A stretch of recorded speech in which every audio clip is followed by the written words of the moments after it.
Hello friends, GK गुरुजी अड्डा के YouTube platform पे मैं सलेस आप सभी का हार्दिक स्वागत करता हूं। प्यारे साथियों, इतिहास महासंग्रह वीडियो है ये, जिसमें टॉप 500 वन लाइनर एमसीक्यूज आप सभी को देखने को मिलने वाला है। बहुत बड़ा टॉपिक है जिसमें आप लोग कवर करेंगे मौर्योत्तर कालीन भारत, गुप्त काल, पुष्यभूति वंश, दक्षिण भारत के राज, राजपूत काल। एक वीडियो में ये सारे टॉपिक आपके कवर हो जाएंगे और इसमें सारे प्रीवियस ईयर क्वेश्चन पेपर हैं और आने वाले प्रश्नों को भी समाहित किया गया है। एक बार इस वीडियो को पूरा देखिएगा। वीडियो अच्छी लगे तो चैनल को सब्सक्राइब कर लीजिएगा, वीडियो को लाइक और शेयर करिएगा। अगर वीडियो अच्छी ना लगे तो ना चैनल को सब्सक्राइब करिएगा, ना ही वीडियो को लाइक और शेयर करिएगा। तो चलिए चलते हैं अपने टॉपिक पर। ठीक है, पहला टॉपिक है मौर्योत्तर कालीन भारत, जिसमें शुंग, कण्व, सातवाहन और कुषाण, इनके बारे में हम लोग जानेंगे। शुंग वंश का संस्थापक कौन था? पुष्यमित्र शुंग। अंतिम मौर्य शासक कौन था? बृहद्रथ। पुष्यमित्र शुंग ने किसकी हत्या करके सत्ता प्राप्त की थी? बृहद्रथ की। शुंग वंश की राजधानी क्या थी? पाटलिपुत्र। शुंग वंश के बाद कौन सा वंश सत्ता में आया? कण्व वंश। कण्व वंश का संस्थापक कौन था? वसुदेव कर्ण, या कहीं कहीं वासुदेव कर्ण भी मिल जाएगा। सातवाहन वंश का संस्थापक सिमुक था, याद रखिएगा। सातवाहन वंश को और किस नाम से जाना जाता है? आंध्र वंश के नाम से भी जाना जाता है। ये जीके गुरुजी अड्डा हमारा चैनल है, आप लोग इससे जरूर जुड़िएगा। सातवाहन वंश का सबसे प्रसिद्ध शासक कौन है? गौतमी पुत्र सातकर्णी। गौतमी पुत्र सातकर्णी की उपलब्धियों की जानकारी किस अभिलेख से मिलती है? नासिक अभिलेख से। सातवाहनों की राजधानी प्रतिष्ठान थी और कुषाण वंश का महान शासक कनिष्क था। कनिष्क की राजधानी क्या थी? पुरुषपुर। पुरुषपुर का वर्तमान नाम पेशेवर या पेशावर भी है, याद रखिएगा। ठीक है। चतुर्थ बौद्ध संगीति किसके शासनकाल में हुई? कनिष्क। चतुर्थ बौद्ध संगीति कहाँ आयोजित हुई? कश्मीर। चतुर्थ बौद्ध संगीति के अध्यक्ष वसुमित्र और कनिष्क के दरबार में प्रसिद्ध कवि कौन था? अश्वघोष। कनिष्क के राजवैद्य कौन थे? चरक थे, याद रखिएगा। बौद्ध धर्म का जो महायान शाखा है उसका विकास किस काल में हुआ था? कुषाण काल में। अब हम लोग गुप्त काल के बारे में कुछ अध्ययन करेंगे। इसे भारत का स्वर्ण युग क्यों कहते हैं? गुप्त वंश का संस्थापक श्रीगुप्त। गुप्त वंश का वास्तविक संस्थापक चंद्रगुप्त प्रथम है, याद रखिएगा। चंद्रगुप्त प्रथम ने किससे विवाह किया था? कुमार देवी से। कुमार देवी किस वंश से संबंधित थी? लिच्छवी वंश से। भारत का नेपोलियन किसे कहा जाता है? समुद्रगुप्त को। और समुद्रगुप्त की विजयों का वर्णन प्रयाग प्रशस्ति में मिलता है। प्रयाग प्रशस्ति के लेखक कौन है? हरिशेण हैं।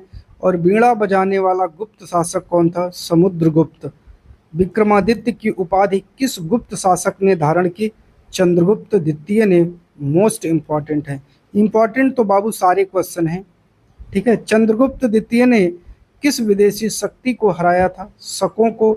और फाह्यान भारत कब आया था? चंद्रगुप्त द्वितीय के काल में। फाह्यान किस देश का यात्री था? चीन का। गुप्त काल को किस नाम से जाना जाता है? स्वर्ण युग के नाम से भी जाना जाता है। आर्यभट्ट के लेखक कौन थे, या आर्यभट्टियम के लेखक कौन थे? आर्यभट्ट। दशमलव प्रणाली के विकास का श्रेय किसे दिया जाता है? गुप्त काल को। और अभिज्ञान शाकुंतलम के रचयिता कौन है? कालिदास। मेघदूत के लेखक भी कालिदास हैं। वराहमिहिर किस क्षेत्र से संबंधित थे? खगोल शास्त्र। ब्रह्म स्फुटन सिद्धांत के रचयिता ब्रह्मगुप्त हैं। इनकी एक बुक है, बहुत ही इंपॉर्टेंट है ये बुक। नालंदा विश्वविद्यालय का उत्कर्ष किस काल में हुआ? गुप्त काल में हुआ था। हुणों को पराजित करने वाला गुप्त शासक स्कंदगुप्त। गुप्त शासक किस धर्म के अनुयायी थे? वैष्णव धर्म। गुप्त काल में राजाओं के द्वारा कौन सी उपाधि धारण की जाती थी? परम भागवत की। गुप्त काल में किस भाषा का सर्वाधिक विकास हुआ? संस्कृत का। अब हम लोग पढ़ेंगे पुष्यभूति वंश, हर्षवर्धन काल और चालुक्य राज। पुष्यभूति वंश का प्रसिद्ध शासक कौन था? हर्षवर्धन। हर्षवर्धन की राजधानी क्या थी? कन्नौज। और हर्षवर्धन का प्रारंभिक शासन केंद्र क्या था? थानेश्वर। और हर्षवर्धन के पिता थे प्रभाकर वर्धन। हर्षवर्धन के बड़े भाई का नाम था राज्यवर्धन और इन्होंने 606 ईस्वी में शासन की बागडोर को संभाला था। हर्ष चरित्र के लेखक हैं बाणभट्ट। बाणभट्ट किस शासक के दरबारी कवि थे? हर्षवर्धन के। और वैनसांग किस शासक के समय भारत आया था? हर्षवर्धन। वैनसांग किस देश का यात्री था? चीन का यात्री था। और प्रियदर्शिका नाटक के लेखक कौन थे? तो हर्षवर्धन है। रत्नावली के लेखक कौन है? हर्षवर्धन है। और नागानंद के लेखक कौन है? हर्षवर्धन है। हर्षवर्धन को किसने पराजित किया? पुलकेशिन द्वितीय ने। पुलकेशिन द्वितीय किस वंश का शासक था? चालुक्य वंश का। और चालुक्यों की राजधानी वातापी थी। वातापी का वर्तमान नाम बादामी है, याद रखिएगा।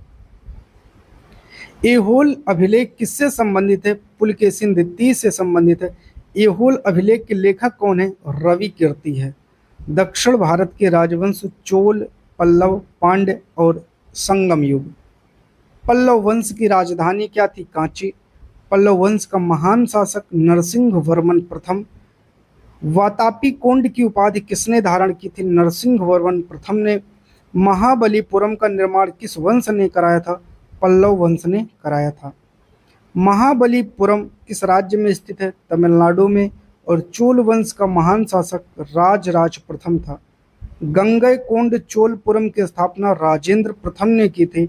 बृहदेश्वर मंदिर तंजावुर में है। बृहदेश्वर मंदिर का निर्माण राजराज प्रथम ने करवाया था। उत्तर मेरु अभिलेख किस वंश से संबंधित है? चोल वंश। चोल वंश की सबसे छोटी इकाई क्या थी? प्रशासन की ग्राम। और पांड्य वंश की राजधानी क्या थी? मदुरै थी। चेर वंश की राजधानी क्या थी? वंजी थी। संगम साहित्य किस भाषा में लिखा गया? तमिल में लिखा गया। संगम युग के 3 प्रमुख राजवंश कौन थे? चोल, चेर और पांड्य, याद रखिएगा। राजपूत काल, पाल, प्रतिहार, राष्ट्रकूट और त्रिपक्षीय संघर्ष। प्रतिहार वंश का संस्थापक कौन था? नागभट्ट प्रथम। प्रतिहारों की राजधानी क्या थी? कन्नौज। और पाल वंश का संस्थापक गोपाल था। पाल वंश का महान शासक धर्मपाल था। विक्रमशिला विश्वविद्यालय की स्थापना किसने कराई थी? धर्मपाल ने। राष्ट्रकूट वंश का संस्थापक दंतीदुर्ग था। राष्ट्रकूलों की राजधानी मान्यखेट थी। राष्ट्रकूटों का प्रसिद्ध शासक अमोघवर्ष था। कैलाश मंदिर का निर्माण किस वंश ने कराया था? राष्ट्रकूट वंश ने। कैलाश मंदिर कहाँ है? एलोरा। और त्रिपक्षीय संघर्ष किन राज्यों के बीच हुआ? पाल, प्रतिहार और राष्ट्रकूट। त्रिपक्षीय संघर्ष का मुख्य केंद्र कौन था? कन्नौज था। राजपूत काल में चौहान वंश का प्रमुख शासक पृथ्वीराज चौहान था। पृथ्वीराज चौहान की राजधानी अजमेर थी। पृथ्वीराज रासों के रचयिता चंद्रबरदाई हैं। तराइन का प्रथम युद्ध 1191, इसमें किसके बीच हुआ था? ये भी जान लो। गोरी के बीच हुआ था और पृथ्वीराज चौहान के बीच हुआ था। तराइन के प्रथम युद्ध में किसकी विजय हुई? पृथ्वीराज चौहान की। तराइन का द्वितीय युद्ध 1192 में हुआ था और द्वितीय युद्ध में किसकी विजय हुई थी? मोहम्मद घोरी की। परमार वंश का प्रसिद्ध शासक कौन था? भोज था। और राजा भोज की राजधानी क्या थी? धार थी। बात करेंगे सम्रांगण सूत्रधार ग्रंथ के लेखक कौन थे? राजा भोज थे। मध्योत्तरकालीन भारत में शुंग, कण्व, सातवाहन और कुषाण से बनने वाले और नए प्रश्नों की। शुंग वंश का अंतिम शासक देवभूति था। देवभूति की हत्या किसने किया था? वसुदेव कण्व ने किया था। सातवाहन वंश के किस शासक ने अश्वमेध यज्ञ किया था? सातकर्णी प्रथम ने। नाने घाट अभिलेख किससे संबंधित है? नागनिका से। इसे नाना घाट अभिलेख भी कहते हैं। ठीक है। नागनिका किसकी पत्नी थी? सातकर्णी प्रथम की। और सातवाहन काल में सीसा समुद्र का सर्वाधिक प्रयोग किसने किया? सातवाहनों ने। गौतमी पुत्र सातकर्णी की माता का नाम गौतमी बालश्री था। सातवाहन काल में व्यापारिक संघों को क्या कहा जाता था? श्रेणी। कुषाण वंश का प्रथम प्रमुख शासक कौन था? कुजुल कडफिसेस। कनिष्क के उत्तराधिकारी कौन थे? हुविष्क। मथुरा कला शैली का उत्कर्ष किस काल में हुआ? कुषाण काल में। गांधार शैली पर किस संस्कृति का प्रभाव था? यूनानी। और बुद्ध की मूर्तियों का निर्माण सर्वप्रथम किस कला शैली में हुआ? गांधार शैली में। रेशम मार्ग का सर्वाधिक विकास कुषाण काल में हुआ। गुप्त काल को भारत का स्वर्णयुग कहते हैं। कुछ और इम्पोर्टेंट फैक्ट। गुप्त वंश का दूसरा शासक कौन था? घटोत्कच। घटोत्कच ने कौन सी उपाधि धारण की थी? महाराज की। चंद्रगुप्त प्रथम ने कौन सी उपाधि धारण की थी? महाराजा धीराज की। समुद्रगुप्त के दरबारी कवि हरिशेन थे। और समुद्रगुप्त की दक्षिण भारत विजय का वर्णन कहाँ मिलता है? प्रयाग प्रशस्ति में। समुद्रगुप्त ने कितने अश्वमेध यज्ञ किए थे? एक अश्वमेध यज्ञ किया था। समुद्रगुप्त द्वारा जारी विशेष स्वर्ण मुद्राएं कौन सी थी? अश्वमेध प्रकार की। विक्रमांक की उपाधि किस गुप्त शासक से जुड़ी है? चंद्रगुप्त द्वितीय। उज्जैन को दूसरी राजधानी किसने बनाया था? चंद्रगुप्त द्वितीय ने। कुमार गुप्त प्रथम की उपाधि क्या थी? महेंद्रादित्य। स्कंदगुप्त के बाद गुप्त साम्राज्य का पतन किस कारण से तेज हुआ? पूर्ण आक्रमण के कारण। भीतरी स्तंभ लेख किस शासक से संबंधित है? स्कंदगुप्त। और जूनागढ़ अभिलेख किस गुप्त शासक से संबंधित है? स्कंदगुप्त। गुप्त काल में भूमि कर को क्या कहा जाता था? भाग। गुप्त काल में शिक्षा का केंद्र प्रमुख कौन सा था? नालंदा। आर्यभट्ट का जन्म स्थान किसे माना जाता है? कुसुमपुर को। पृथ्वी के अपनी धुरी पर घूमने का सिद्धांत किसने दिया था? आर्यभट्ट ने दिया था। पंचसिद्ध तंत्रिका के लेखक कौन थे? वराहमिहिर।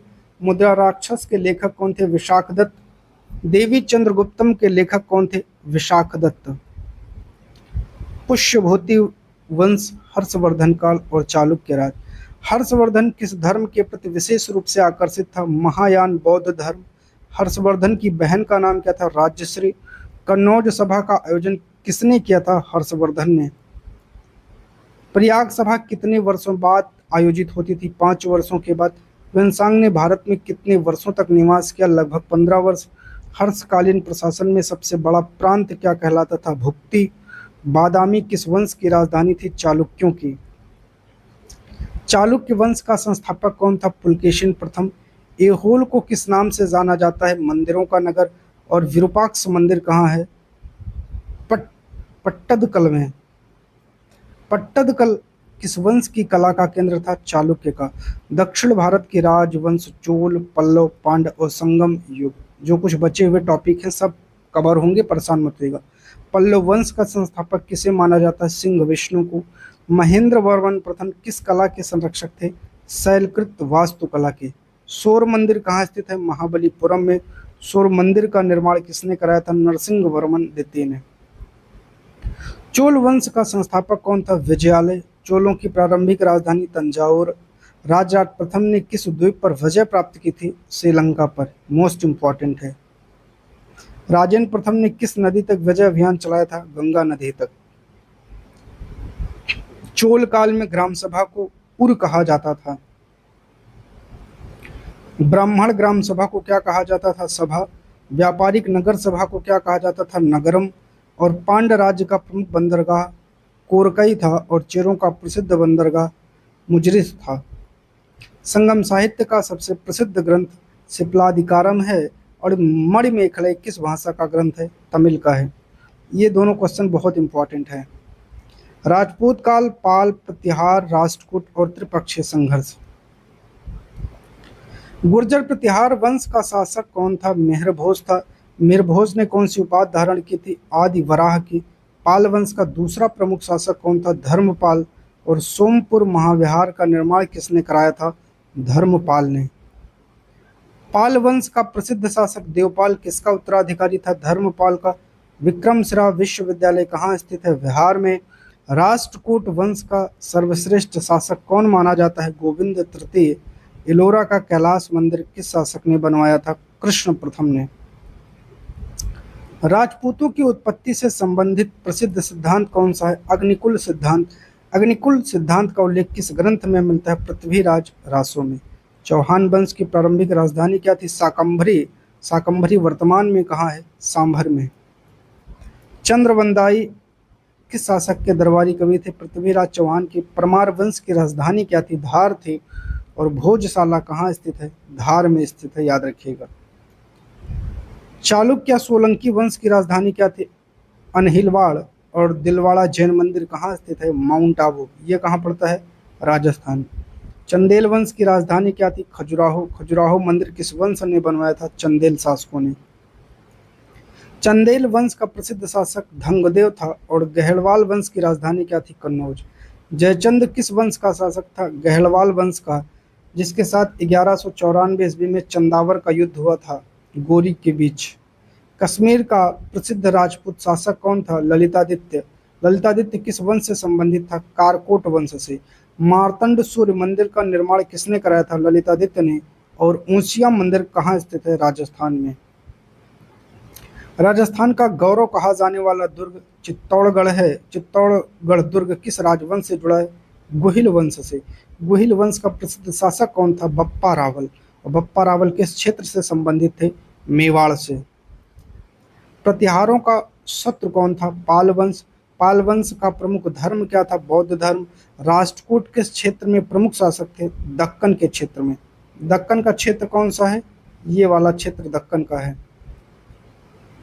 दक्षिण भारत के राजवंश में चोल, पल्लव, पांड्य, संगम युग। अभी क्वेश्चन चल ही रहे हैं। चोलों की नौसेना किस कारण प्रसिद्ध थी? समुद्र विजय के लिए। दक्षिण भारत में भक्ति आंदोलन के प्रारंभिक संत कौन थे?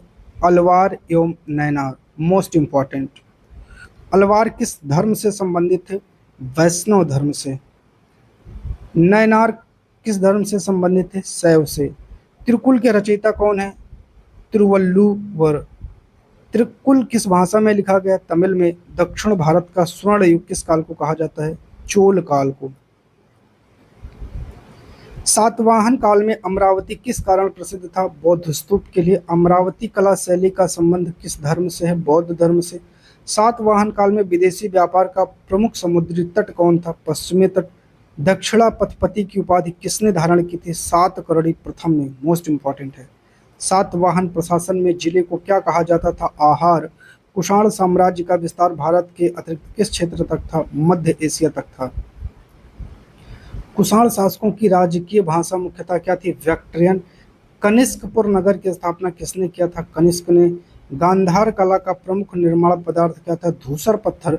और मथुरा कला का प्रमुख निर्माण पदार्थ क्या था? लाल बलुआ पत्थर।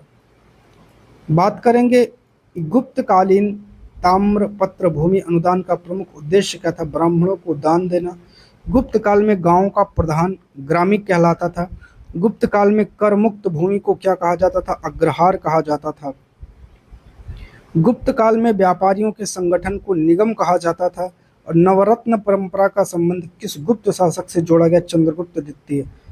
गुप्तकालीन प्रसिद्ध लौह स्तंभ कहाँ है? मेहरौली में है। मेहरौली लौह स्तंभ किस धातु कौशल का उदाहरण है? धातु कर्म का। गुप्त काल में सर्वाधिक प्रचलित सिक्के कौन थे? स्वर्ण सिक्के थे।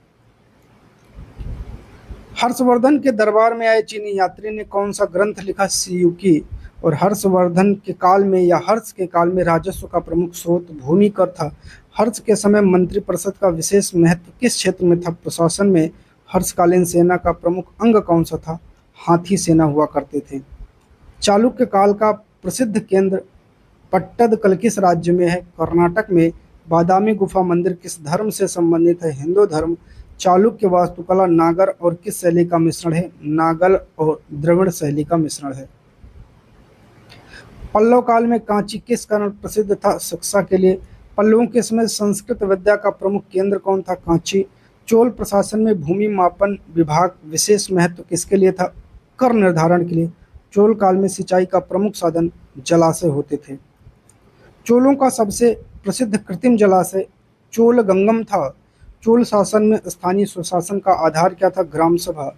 पांडराज मोती व्यापार के लिए प्रसिद्ध था। इसका प्रमुख केंद्र कोरकई क्षेत्र था। और संगम युग में कवियों की सभा को क्या कहा जाता था? संगम। संगम साहित्य में युद्ध और वीरता का वर्णन किस ग्रंथ में मिलता है? पुरनानूर में।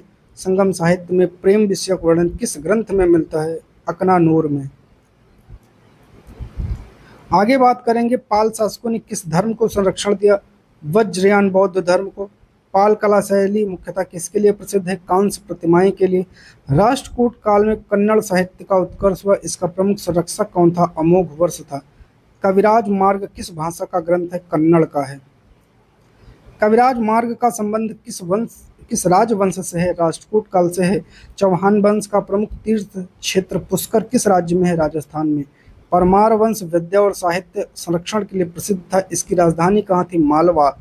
चंदेल शासक के मंदिर मुख्यतः किस देवता को समर्पित थे। शिव को। खजुराहो समूह में सर्वाधिक प्रसिद्ध मंदिर कौन सा था। कंदरिया महादेव मंदिर। गहलवाल वंश का प्रमुख धार्मिक केंद्र कौन था। वाराणसी था। राजपूत काल में दुर्ग निर्माण की परंपरा विशेष रूप से किस कारण विकसित हुई। सुरक्षा के लिए। राजपूतों की युद्ध पद्धति का मुख्य आधार घुड़सवार सेना थी। मेवाड़ का प्राचीन नाम क्या था। मेदपाट। प्रारंभिक राजपूत काल में सामंतवादी व्यवस्था का विकास किस आधार पर हुआ। भूमि अनुदान के आधार पर हुआ। राजपूत काल में मंदिर वास्तुकला की नागर शैली का सर्वाधिक विकास किस क्षेत्र में हुआ। उत्तर भारत में। शुंग काल में संस्कृत व्याकरण के प्रसिद्ध विद्वान कौन थे। पतंजलि। महाभाष्य ग्रंथ के रचयिता पतंजलि। विदिशा शुंग काल का प्रमुख केंद्र किस राज्य में स्थित है। मध्य प्रदेश। भरहुत स्तूप का विकास मुख्यतः किस काल में हुआ। शुंग काल में। शुंगकालीन कला का प्रमुख उदाहरण कौन सा है। भरहुत स्तूप है। कण्व वंश का शासन मुख्यतः किस क्षेत्र तक सीमित था। मगध तक। सातवाहन काल में रोम के साथ व्यापार का प्रमुख माध्यम क्या था। समुद्री व्यापार। सातवाहन समाज में मात्र नाम के प्रयोग का उदाहरण किस शासक में मिलता है। वशिष्ठी पुत्र पुलवामी या पुलमावी। पुलमावी किस वंश का शासक है। सातवाहन वंश का शासक है। सातवाहन काल में पूर्वी तट का प्रमुख बंदरगाह कौन था। घंटसाला। कुषाण साम्राज्य में बौद्ध धर्म के प्रचार हेतु किस भाषा का उपयोग बढ़ा। संस्कृत। कुषाण काल में भारत और चीन के बीच व्यापारिक राजमार्ग को क्या कहा जाता था। रेशम मार्ग। गांधार शैली का प्रमुख केंद्र वर्तमान में कौन सा देश है। पाकिस्तान। कुषाण काल में सर्वाधिक विकसित मूर्तिकला का विषय क्या था। बुद्ध प्रतिमा। गुप्त काल को भारत का स्वर्ण युग। अभी इसमें बहुत सारे क्वेश्चन हैं। गुप्तकालीन प्रशासन में प्रांत के शासक को उपरी कहा जाता था। गुप्त काल में जिले को क्या कहा जाता था। जिले को विषय कहा जाता था। विषय का प्रमुख विषयपति होता था। गुप्त काल में नगर प्रशासन का प्रमुख अधिकारी नगर श्रेष्ठी कहलाता था। गुप्तकालीन प्रसिद्ध मंदिर दशावतार मंदिर देवगढ़ में है। देवगढ़ दशावतार मंदिर किस देवता को समर्पित है। विष्णु को। गुप्तकालीन चित्रकला का सर्वश्रेष्ठ उदाहरण कहाँ मिलता है। अजंता में। गुप्तकालीन शिक्षा में बौद्ध अध्ययन का प्रमुख केंद्र नालंदा महाविहार था। हर्ष काल में राजकीय अभिलेख किस भाषा में लिखे जाते थे। संस्कृत में। हर्ष के समय प्रयाग किस नदी संगम के कारण प्रसिद्ध था। गंगा यमुना संगम के कारण। हर्षकालीन प्रशासन में ग्राम अधिकारी को क्या कहा जाता था। ग्रामाछपटलिक कहा जाता था। हर्षवर्धन के साम्राज्य का सबसे पूर्वी क्षेत्र कौन था। बंगाल का भाग। चालुक्य काल का प्रसिद्ध मंदिर समूह कहाँ स्थित है। ऐहोल में। ऐहोल में लगभग कितने मंदिर पाए जाएंगे। 100 से अधिक। चालुक्य स्थापत्य की प्रयोगशाला किसे कहा जाता है। ऐहोल को। पल्लव काल में रथ मंदिर किस विशेष प्रकार की वास्तुकला का उदाहरण है। एकात्मक वास्तुकला का। पल्लव कला में सिंह आकृति वाले स्तंभों का प्रयोग विशेष रूप से किसमें हुआ है। मंडपों में। चोल काल में राजस्व संग्रह मुख्य आधार क्या था। कृषि। चोल काल में किसानों को क्या कहा जाता था। वल्लाल। चोल प्रशासन में अभिलेख मुख्यतः किस भाषा में लिखे जाते थे। तमिल में। और संगम कालीन समाज का प्रमुख व्यवसाय क्या था। कृषि था। संगम युग में युद्ध के देवता किसे माना गया। मुरुगन को। पालकालीन शिक्षा का एक अन्य प्रमुख केंद्र कौन था। ओदंतपुरी। ओदंतपुरी विश्वविद्यालय की स्थापना किस क्षेत्र में हुई है। बिहार में। राष्ट्रकूट काल में जैन धर्म को विशेष संरक्षण किसने दिया। अमोघवर्ष प्रथम ने। राष्ट्रकूलों का प्रमुख क्षेत्र किस पठार में स्थित है। दक्कन पठार में। चौहान वंश का उदय मुख्यतः किस क्षेत्र में हुआ। राजस्थान में। परमार वंश का राज्य किस क्षेत्र में फैला था। मालवा में। चंदेल वंश का उत्कर्ष किस शताब्दी में हुआ। तो 10वीं शताब्दी में हुआ था। गहलवाल वंश का उदय किस क्षेत्र में हुआ। उत्तर प्रदेश में हुआ। राजपूत काल में सामंतों द्वारा प्राप्त भूमि को क्या कहा जाता था। जागीर कहा जाता था। राजपूत समाज में योद्धा वर्ग किस वर्ण से संबंधित थे। क्षत्रिय। राजपूत काल में सबसे अधिक विकसित स्थापत्य कला कौन सी थी। मंदिर स्थापत्य। उत्तर भारत के प्रमुख मंदिर शैली नागर शैली थे। और दक्षिण भारत की प्रमुख मंदिर शैली द्रविड़ शैली थे। नागर और द्रविड़ शैली के मिश्रण को क्या कहा जाता था? वेसर शैली कहा जाता था। विदिशा का प्रसिद्ध गरुड़ स्तंभ किस विदेशी राजपूत ने स्थापित करवाया था? हेलियोडोरस ने। हेलियोडोरस किस शासक का राजदूत था? एंटिया की डाउस का। हेलियोडोरस स्तंभ को अन्य किस नाम से जाना जाता है? खम्बवा। शुंग काल में बौद्ध धर्म का प्रमुख केंद्र कौन था? सांची। सांची स्तूप के तोरणों का विस्तार मुख्यतः किस काल में हुआ? शुंग काल में हुआ। सातवाहन काल में गाथा सप्तशती किसकी रचना है? हाल की। गाथा सप्तशती किस भाषा में है? प्राकृत में। हाल किस वंश का शासक था? सातवाहन वंश का। सातवाहन काल में नासिक किस कारण प्रसिद्ध था? गुफाओं के लिए। कार्ले की गुफाएं किस धर्म से संबंधित है? बौद्ध धर्म। कुषाण काल में पुरुषपुर के अतिरिक्त दूसरा प्रमुख केंद्र मथुरा था। कुषाणों की धार्मिक नीति सहिष्णु थी। कुषाण सिक्कों पर किस विदेशी देवता का चित्र मिलता है? हेलियोस का। कुषाण काल में बौद्ध धर्म की कौन सी शाखा मध्य एशिया तक पहुंची? महायान। गुप्त काल में उज्जैनी किस कारण प्रसिद्ध थी? खगोल शास्त्र के कारण। गुप्तकालीन प्रसिद्ध खगोल वेद का संबंध किस नगर से था? उज्जैनी। ऋतुसंहार के रचयिता कालिदास हैं। कुमार संभवम किसने लिखा है? कालिदास ने। गुप्त काल में सर्वाधिक विकसित कला कौन सी थी? मूर्ति कला थे। सारनाथ की बुद्ध प्रतिमाएं किस काल की मानी जाती हैं? गुप्त काल की। हर्ष काल में कन्नौज किस नदी के तट पर था? गंगा। हर्षकालीन प्रशासन में लेखा विभाग का महत्व किस कार्य में था? राजस्व लेखांकन में। हर्ष ने किस मेले को विशेष संरक्षण दिया? प्रयाग महोत्सव को। हर्ष के समय उत्तर भारत का प्रमुख नगर कौन था? कन्नौज। और चालुक्य काल में पट्टदकल किस कारण प्रसिद्ध हुआ? मंदिर स्थापत्य के लिए। बादामी गुफाओं में जैन गुफा किस क्रमांक से जानी जाती है? चौथी गुफा। चालुक्य स्थापत्य में शिखर का मिश्रित रूप किस शैली में दर्शाया गया? वेसर शैली में। पल्लवकालीन अर्जुन तपस्या शिला चित्र कहाँ स्थित है? महाबलीपुरम में। महाबलीपुरम का प्राचीन नाम क्या है? मामल्लपुरम। मामल्य की उपाधि किस पल्लव शासक से जुड़ी है? नरसिंह वर्मन प्रथम से। चोल काल में सिंचित भूमि को क्या कहा जाता था? ननजई। चोल काल में असिंचित भूमि को क्या कहा जाता था? पुंजई। चोल काल की प्रशासनिक इकाई नाडु किससे मिलकर बनती थी? अनेक ग्रामों से। संगम साहित्य में समुद्र व्यापार का प्रमुख नगर कौन था? पुहार। पुहार किस राजवंश का बंदरगाह था? चोल का।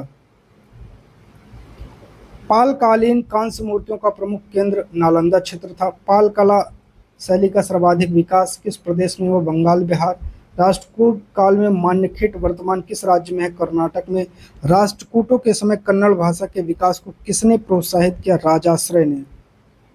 आगे हम लोग बात करेंगे चौहानों का प्रसिद्ध तीर्थ हर्षनाथ मंदिर सीकर में है। परमार काल में शिक्षा का प्रमुख केंद्र धार था। राजा भोज द्वारा निर्मित प्रसिद्ध झील कौन सी थी? भोजताल। भोजताल वर्तमान किस नगर में है? भोपाल में है। चंदेल शासकों ने सर्वाधिक मंदिर किस क्षेत्र में बनाए? बुंदेलखंड में। खजुराहो के मंदिर मुख्यतः किस पत्थर से निर्मित हैं? बलुआ पत्थर से निर्मित हैं। गहलवाल शासकों का प्रमुख धार्मिक संरक्षण किस नगर को मिला? वाराणसी। राजपूत काल में वीरगाथा साहित्य किस भाषा में विकसित हुआ? अपभ्रंश। अपभ्रंश से विकसित आधुनिक भाषा का एक प्रमुख रूप हिंदी है। राजपूत काल में सामंतों की सैन्य सेवा का आधार क्या है? भूमि कर। प्रारंभिक मध्यकालीन भारत में दुर्गों का महत्व मुख्यतः किस कारण बढ़ा? क्षेत्रीय संघर्ष के कारण। शुंग काल में विदिशा के निकट स्थित प्रसिद्ध बौद्ध स्मारक कौन था? सांची स्तूप। भरहूत स्तूप वर्तमान में किस राज्य में है? मध्य प्रदेश में। शुंग कालीन कला में मुख्य रूप से किस धर्म के प्रतीक मिले? बौद्ध धर्म। सातवाहन काल में प्राकृत भाषा को किस प्रकार संरक्षण मिला? राजकीय संरक्षण मिला था। सातवाहन कालीन अभिलेख मुख्यतः किस लिपि में लिखे गए हैं? ब्राह्मी लिपि में लिखे गए हैं। सातवाहन प्रशासन में सैन्य अधिकारी को क्या कहा जाता था? महासेनापति। कुषाण काल में भारत का व्यापार सबसे अधिक किस महाद्वीप से होता था? यूरोप से। कुषाण सिक्कों पर भारतीय देवताओं के साथ किस धर्म के देवता भी अंकित हैं? ईरानी धर्म के। कुषाण साम्राज्य के उत्कर्ष का मुख्य आधार अंतर्राष्ट्रीय व्यापार था। गुप्तकालीन मंदिर वास्तुकला की एक प्रमुख विशेषता क्या थी? ऊंचा चबूतरा। गुप्त काल में मंदिर निर्माण मुख्यतः किस सामग्री से होने लगा? पत्थर। गुप्तकालीन भित्ति चित्रों में प्रमुख विषय क्या थे? जातक कथाएं। गुप्त काल में शिक्षा का माध्यम मुख्यतः कौन सी भाषा थी? संस्कृत। गुप्तकालीन समाज में शिल्पकारों के संगठन को क्या कहा जाता था? श्रेणी। हर्ष काल में विदेशी यात्रियों को सबसे अधिक किस बात ने प्रभावित किया? धार्मिक सहिष्णुता। हर्ष के समय उत्तर भारत का प्रमुख शैक्षणिक केंद्र नालंदा। हर्ष काल में राजकीय दान की परंपरा किस अवसर पर विशेष रूप में दिखाई देती? प्रयाग सम्मेलन। चालुक्यकालीन स्थापत्य में स्तंभों की विशेषता क्या थी? अलंकृत नक्काशी। बादामी गुफाओं में किस अवतार की प्रसिद्ध प्रतिमा प्रसिद्ध है? त्रिविक्रम। चालुक्य कला में उत्तर और दक्षिण भारतीय शैली का समन्वय कहाँ स्पष्ट दिखाई देता है? पत्तल में। पल्लव काल में गुफा मंदिरों के निर्माण की शुरुआत किसने करी? महेंद्र वर्मन प्रथम ने। पल्लव स्थापत्य की प्रमुख विशेषता क्या थी? शैलकृत मंदिर। महाबलीपुरम की पंचरथ किस प्रकार की रचना है? एकात्मक मंदिर। चोल काल में नौसैनिक शक्ति का उपयोग मुख्यतः किस उद्देश्य से किया गया? समुद्र विस्तार। चोल प्रशासन में वलनाडु किससे मिलकर बनता था? अनेक नाडु से। चोल काल में मंदिरों की भूमि केवल धार्मिक नहीं बल्कि आर्थिक केंद्र थे। संगम साहित्य में पत्तिनपाले किस विषय से संबंधित है? नगर जीवन से। संगम युग में व्यापारियों का प्रमुख वर्ग क्या था? वणिक। संगम समाज में कृषि योग्य भूमि को क्या कहा जाता था? मरुदम। पल्लव काल में शिक्षा का प्रसार मुख्यतः किस माध्यम से हो? महाविहार। पाल कला में मूर्तियों का निर्माण हेतु किस धातु का प्रयोग अधिक हुआ? कांसा। पाल शासकों के संरक्षण में कौन सी चित्रकला विकसित हुई? पांडुलिपि चित्रकला। राष्ट्रकूट काल में संस्कृत साहित्य को किस प्रकार संरक्षण मिला? राजकीय संरक्षण मिला। राष्ट्रकूट शासन में कृषि अर्थव्यवस्था का मुख्य आधार भूमि राजस्व।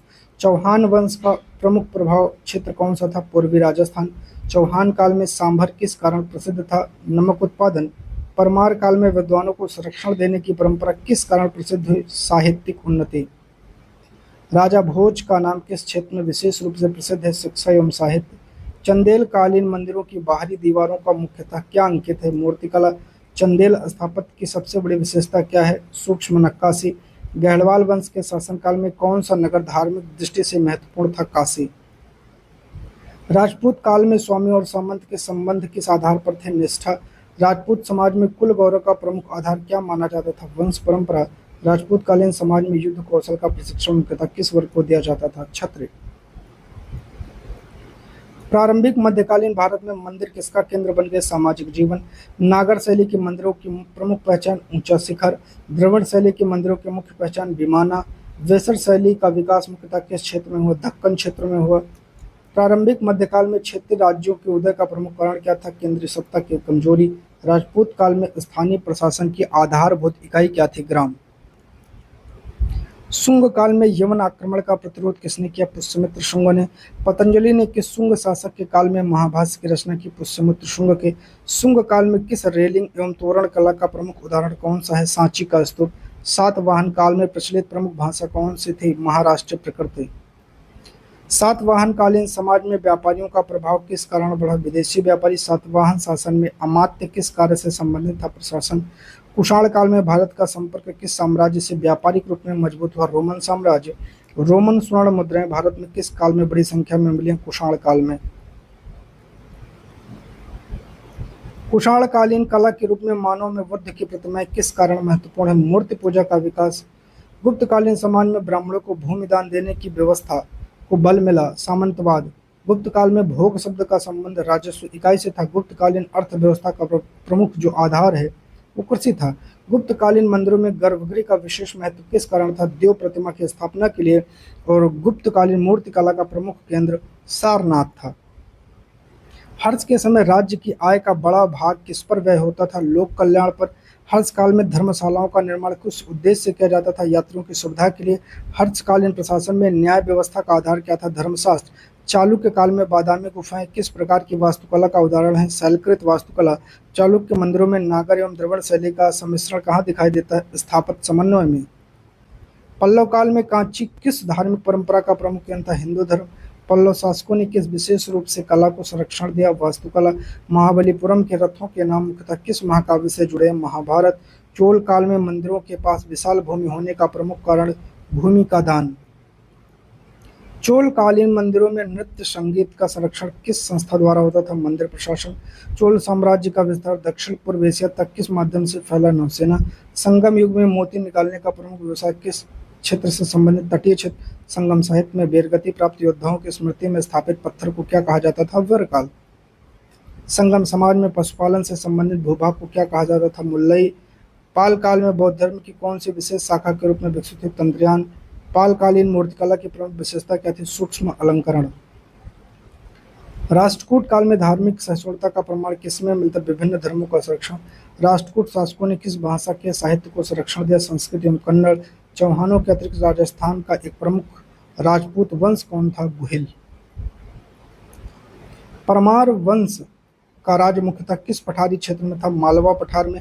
चंदेल शासकों ने किस नदी के क्षेत्र में अपना राज्य विकसित किया? केन नदी के क्षेत्र में। राजपूत काल में दुर्गों का निर्माण सामान्यतः कहाँ किया गया? पहाड़ियों पर। राजपूत समाज में जौहर का संबंध आत्म बलिदान से था। राजपूत समाज में साका का संबंध अंतिम युद्ध था। राजपूत काल में कुल देवी की पूजा का विशेष महत्व क्यों था?